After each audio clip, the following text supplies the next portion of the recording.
مجلس، اساتذہ کرام اور میرے ہم سفر ساتھیوں، السلام علیکم۔ آج مجھے جس موضوع پر لب کشائی کا موقع ملا ہے وہ ہے موجودہ صورتحال اور مسلمان کی ذمہ داریاں۔ ہے حق فلسطین پر یہودی کا اگر حق، ہے حق فلسطین پر یہودی کا اگر حق، ہسپانیہ پر حق نہیں کیوں اہل عرب کا۔ جناب اعلیٰ، اس وقت مسلمان پوری دنیا میں جن حالات سے گزر رہے ہیں انہوں نے فکر مند لوگوں کو حد درجہ تشویش میں مبتلا کر رکھا ہے۔ ایک طرف تو عالم اسلام کے نام سے موسوم اس مرحلے کا صورتحال ہے جو اگر واقعی عالم اسلام ہوتا تو یقیناً یہ حالات نہ ہوتے۔ موجودہ دور میں اس خطے کو وقت المسلمین کہا جا سکتا ہے، اور پھر بھی مسلمان بھی جس معیار کے ہیں اس کا نتیجہ یہ کہ جس کے ساتھ بیماری ہوئی ہے اس اتار کے بیٹے سے دعا لینے کا غلطی مسلسل کر رہے ہیں۔ اس سنگین غلطی نے صورتحال کو قابو سے باہر کر دیا ہے۔ جن لوگوں کی نظر یمن، شام، عراق اور فلسطین و مصر کے حالات پر ہے وہ ہر صبح کوئی نہ کوئی خطرہ دل میں لیے اٹھتے ہیں، اور ہر دن کی خبریں اور عیاری مسلم کی سادگی بلکہ مسلمان ساتھ کی شواہد پیش کرتی نظر آتی ہے۔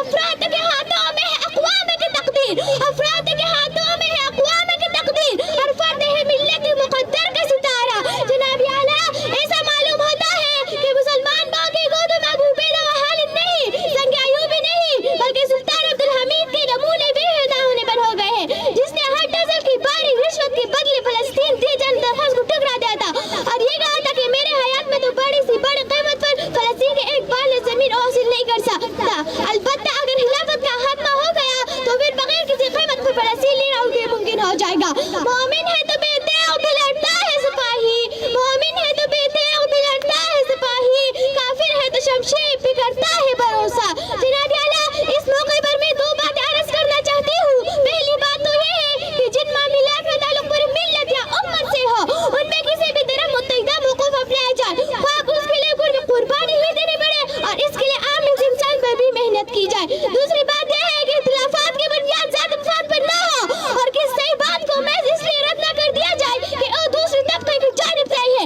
اور کسی غلط بات کی تعریف محض اس لیے نہ کی جائے کہ وہ ہمارے طبقے کی ہے، بلکہ شریعت و سنت کی اجماع مخالف کو سامنے رکھ کر رائے قائم کی جائے۔ عام طور پر جب لوگ اختلافات کے نقصانات پر غور کرتے ہیں تو دوسرے سے اختلافات ختم کرنے کا مطالبہ شروع کرتے ہیں، جبکہ یہ غیر فطری بات ہے اور اس لیے باہر آؤٹ نہیں ہوتا۔ لیکن اگر ہم یہ سلیقہ پیدا کر کے اپنا علیحدہ وجود کو باقی رکھتے ہوئے بھی مشترکہ معاملات میں اتحاد کر لیا کریں تو یقیناً حالات بدلنے کی امید کی جا سکتی ہے۔ جس دن یہ دونوں باتیں یعنی اپنی ذاتی اصلاح کی فکر اور اجتماعی معاملات میں اتحاد کی فکر ہماری مزاج کا حصہ بن جائے گی، اس دن سے وہ عمل حقیقی معنوں میں شروع ہوگا جسے داد کہتے ہیں، اور اس معیار یہ ہوگا جس معیار سے ہونا چاہیے، ورنہ ہم جیسے مسلمان سے تو قرارداد انجام پانا مشکل ہے۔ البتہ آج کل کے حالات سے جس درجہ فکر اور اندیشوں کا ماحول بنا ہوا ہے دیکھ کر یہ امید دل میں جا گئی کہ شاید اب حالات بدلنے کی صحیح بنیادوں کو اپنانے کی سمجھی فکر تل بھی پہنچ جائے گی انشاءاللہ۔ دل